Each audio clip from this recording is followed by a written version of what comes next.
अस्सलाम वालेकुम बेटा। आज हमने अपना नेक्स्ट टॉपिक स्टार्ट करना है। लास्ट टाइम हमने प्लैनेट्स के बारे में पढ़ा था, ठीक है, कि हमारी सोलर सिस्टम में कितने प्लैनेट्स हैं। तो हमने पढ़ा था टोटल 8 प्लैनेट थे। कितने प्लैनेट्स थे हमारी सोलर सिस्टम में? टोटल 8 प्लैनेट थे हमारी सोलर सिस्टम में। अब आज हमने उन प्लैनेट्स के बारे में डिस्कस करना है, उन सितारों के बारे में हमने क्या करना है, पढ़ना है। सबसे पहला हमारे पास था मरकरी। सबसे पहला प्लैनेट कौन सा था? मरकरी। मैंने आपको लास्ट टाइम जब लेक्चर दिया था तब भी बताया था, मरकरी सबसे छोटा और सबसे ज़्यादा करीब प्लैनेट है सन के। मरकरी जो है वो सबसे ज़्यादा छोटा प्लैनेट है और सबसे ज़्यादा करीब है, क्योंकि पहले पहले नंबर पे है ना। पहले पहले नंबर पे जो प्लैनेट है वो सन के सबसे ज़्यादा करीब है।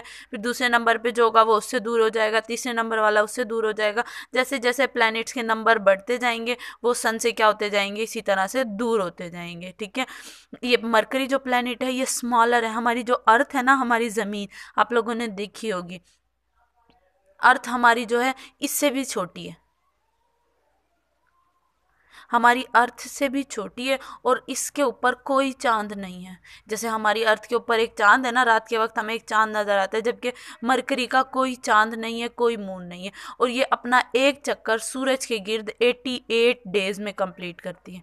कितने दिन में कंप्लीट करती है? 88 डेज में एक चक्कर कंप्लीट करती है, ठीक है। दोबारा बता रही हूँ मैं मरकरी के बारे में। मरकरी सबसे छोटा प्लैनेट है और सूरज के सबसे करीब प्लैनेट है, ठीक है। हमारी अर्थ से छोटा है, लेकिन जो हमें रात को चांद नज़र आता है उससे बड़ा है। हमारी अर्थ से, हमारी ज़मीन से छोटा है, लेकिन हमें जो चांद नज़र आता है उससे क्या है, बड़ा है। और ये एक चक्कर अपना कितने दिन में कंप्लीट करती है? 88 डेज में। यानी कि सूरज के करीब है ना, सूरज के करीब है तो अपना सर्कल जो होता है, अपना चक्कर जो होता है वो कम दिनों में कंप्लीट कर देती है। यानी कि 88 डेज में ये अपना एक चक्कर कंप्लीट कर लेती है और इसके ऊपर कोई चांद नहीं है। मरकरी हैज़ नो मून, यानी कि मरकरी का कोई चांद नहीं है। दूसरा हमारे पास है वेन्स। ये वो प्लैनेट है, ये दूसरे नंबर पे प्लैनेट है और ये आपके पास चमकदार सितारा है, ब्राइटेस्ट ऑब्जेक्ट है, brightest object in the night sky after the moon. हमारे आसमान के ऊपर चांद के बाद ये हमारे पास वेनस जो है ये एक चमकदार सितारा है, प्लैनेट है, जो हमें क्या करता है, रोशन नज़र आता है, हमें चमकता हुआ नज़र आता है, ठीक है। और इसकी जो एटमॉस्फेयर है या इसकी जो ज़मीन है, इसकी ज़मीन जो है वो ज़्यादा ख़ास अच्छी नहीं है और इसके अलावा इसकी जो एटमॉस्फेयर है उसमें कार्बन डाइऑक्साइड की मिक़दार बहुत ज़्यादा है, ठीक है। वहाँ पे कार्बन डाइऑक्साइड पाई जाती है, जिसकी वजह से इस पे लाइफ एग्जिस्ट नहीं करती। इस पे लाइफ एग्जिस्ट इसलिए नहीं करती क्योंकि इस पे कार्बन डाइऑक्साइड की मिक़दार क्या है, ज़्यादा है। और ये अपना एक चक्कर 225 डेज़ में कंप्लीट करता है। कितने दिन में कंप्लीट करता है? 225 डेज। पहले वाला था मरकरी, वो 88 डेज में कंप्लीट करता था।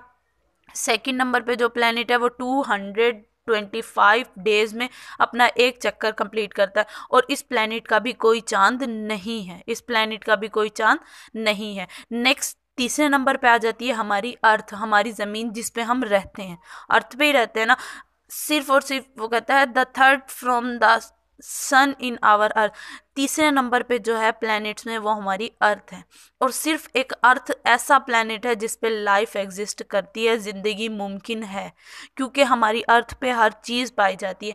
पानी भी होता है वहाँ पे, मिट्टी भी है वहाँ पे, सब्ज़ा भी है, माउंटेन्स भी हैं, वैलीज़ भी हैं और इसके अलावा वहाँ पे एयर भी पाई जाती है, ऑक्सीजन भी होती है, कार्बन डाइऑक्साइड भी होती है। सब चीज़ें, जिस जिस चीज़ की इंसान को ज़रूरत होती है वो तमाम चीज़ें इंसान की अर्थ पे पाई जाती हैं, इसीलिए अर्थ पे ज़िंदगी मुमकिन है। अर्थ को साइंटिस्ट ब्लू प्लैनेट भी कहते हैं। यहाँ पे आपको नज़र आ रहा होगा ना ब्लू कलर की अर्थ, ठीक है।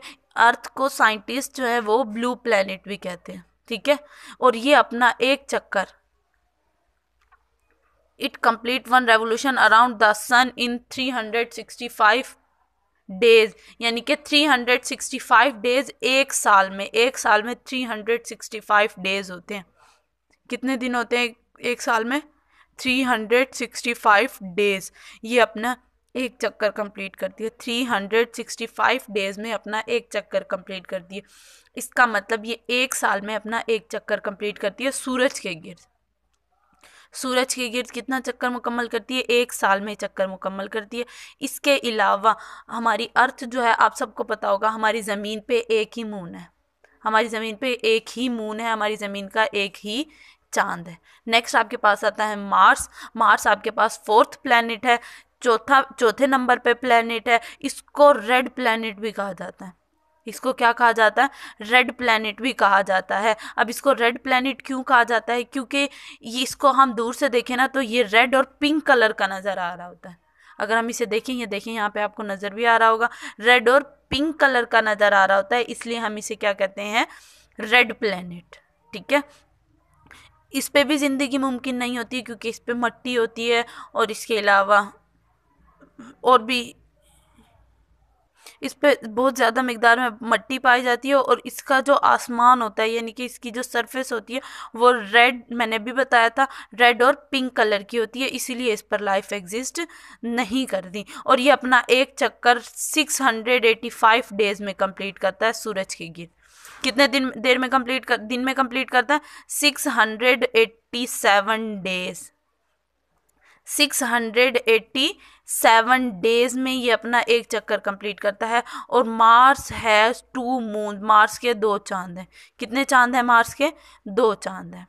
ठीक है, इस पर भी लाइफ एग्जिस्ट नहीं करती। मैंने आपको आज 4 प्लैनेट्स के बारे में पढ़ाया। 4 प्लैनेट्स में से 3 प्लैनेट्स ऐसे थे जिन पे लाइफ एग्जिस्ट नहीं करती थी, सिर्फ एक अर्थ है जिस पे लाइफ एग्जिस्ट करती है। ठीक है, आज हमने ये 4 प्लैनेट्स के बारे में पढ़ना था। अब इससे रिलेटेड आपके 3 क्वेश्चन हैं, वो मैं आपको यहाँ पे दिखा देती हूँ। देखिए, ये हैं क्वेश्चन नंबर 14, 15 और 16। कौन कौन से हैं क्वेश्चन नंबर 14, 15 और 16? चलो देखिए, पहला है which planet is called the red planet, which planet is called the blue planet, और व्हाट इज मार्स। ये 3 क्वेश्चन है। अब इनके आंसर मैंने यहाँ पे लिखे हुए हैं। देखें, क्वेश्चन नंबर 14 था which planet is called the blue planet.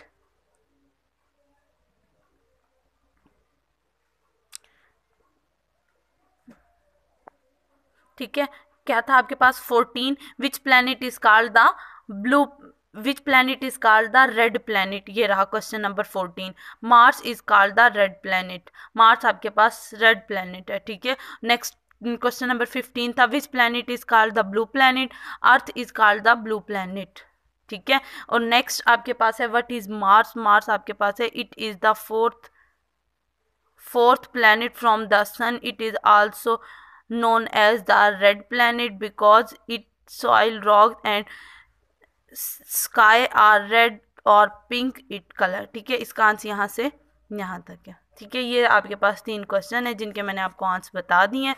अब देखें, आपने जो अपने होमवर्क पे क्वेश्चन करने, आपने अपने होमवर्क पे क्वेश्चन करने क्वेश्चन नंबर 14 और क्वेश्चन नंबर 15। ये 2 क्वेश्चन हैं जो आपने अपने होमवर्क पे करने हैं। समझ आ गई है? अल्लाह हाफिज़।